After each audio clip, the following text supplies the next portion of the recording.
When Mark came home that night, the rain hadn't stopped for hours. He shook off his coat, placed his keys on the table, and looked at me the way he always did. Tired, quiet, but gentle. For a moment, I thought I should say nothing, but something, in me, a small bitter part that had been waiting for months, decided otherwise. I wish I'd married someone more ambitious, I said. Just that. One careless sentence. He froze halfway through untying his shoes. For a second, I thought he hadn't heard me. Then he looked up, and I saw it. The hurt that words can carve deeper than any wound.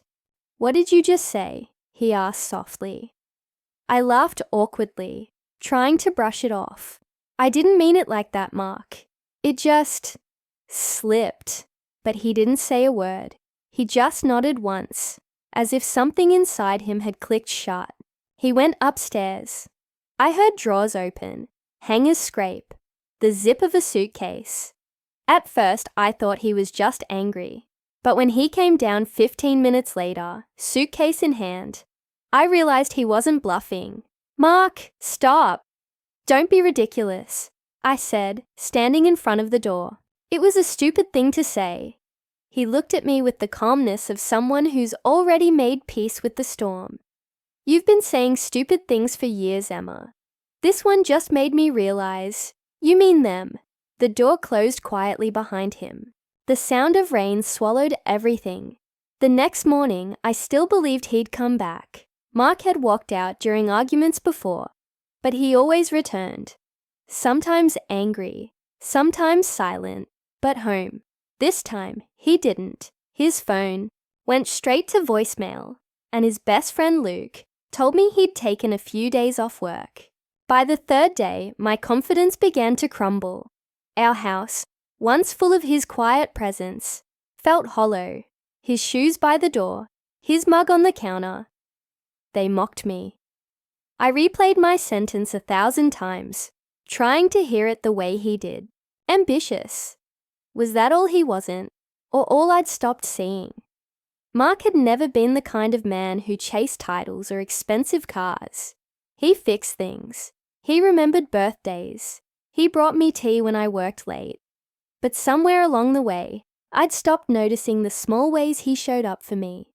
I'd started comparing him to colleagues' husbands, to people online, to a life that wasn't mine. And when I finally reached him through an email, his reply was short.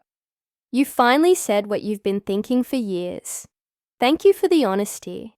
2 weeks passed before I saw him again. He came by to pick up the rest of his things. I tried to act strong, but the sight of him, calm, collected, distant, made my knees weak. "Can we talk?" I asked. He sighed, not unkindly. "About what, Emma? You said it all." It was one sentence, Mark. People say worse in fights. Yes, but you weren't fighting. You were telling the truth. I felt my throat tighten. I didn't mean it. I was tired, angry. Angry at what? That I'm not the kind of man who competes. That I don't make as much money as your sister's husband. His voice stayed even, but his eyes carried years of quiet hurt. "You used to say you wanted a peaceful life. I built one for us. But it was never enough for you, was it?" I couldn't answer, because deep down, he was right. I'd turned our love into a checklist, and when it didn't look shiny enough, I called it dull. "Mark, please," I whispered. "Don't throw this away." He shook his head slowly. "I'm not the one who threw it away." He left again. No shouting, no slammed doors. Just the sound of finality.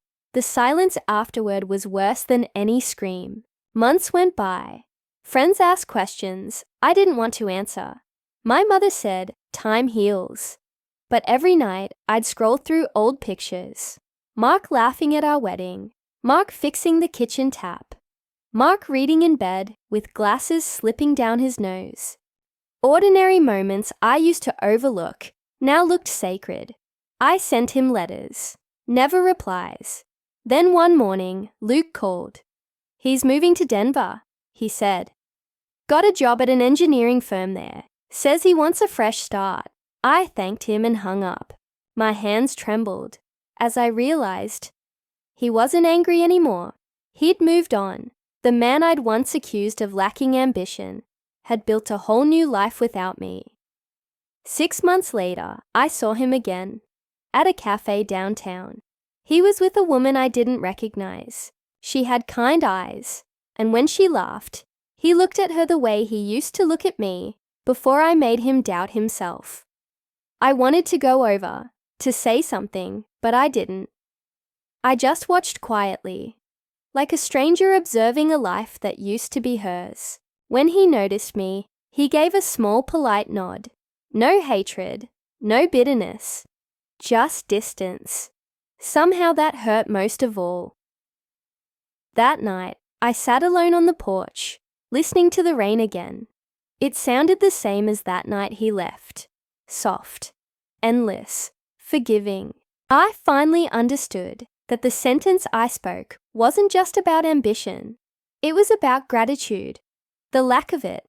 I'd been so focused on what Mark wasn't that I'd forgotten everything he was. I never remarried. People said I should move on, but I didn't want to chase something new.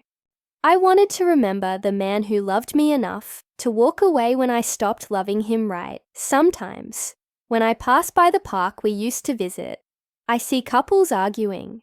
Small, careless words thrown like stones. I want to tell them to stop, to take them back before they turn into something permanent. But I stay silent because I know once you cross that line, some people don't come back. And sometimes, when it rains, I still hear his voice. Calm, patient, asking, "What did you just say?" And I wish, more than anything, that I hadn't.